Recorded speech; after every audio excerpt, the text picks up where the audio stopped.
మేధా పాఠశాలను స్థాపించారు. రాజన్న గారికి ప్రస్తుతం వడదల సొసైటీకి మన మాజీ మంత్రివర్యులు చైర్మన్ గా వ్యవహరిస్తూ ప్రోత్సహిస్తున్నారు.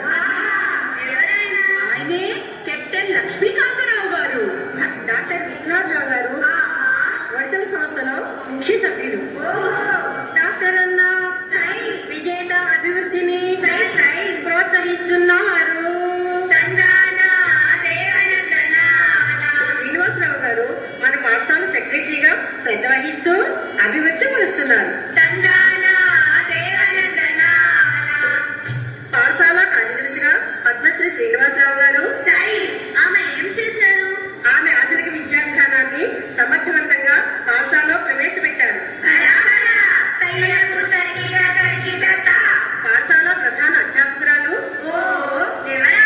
శ్రీమతి పద్మజ గారు తనదైన శైలిలో సమర్థవంతంగా ఆధునిక విద్యా విధానాన్ని అమలుపరుస్తున్నారు.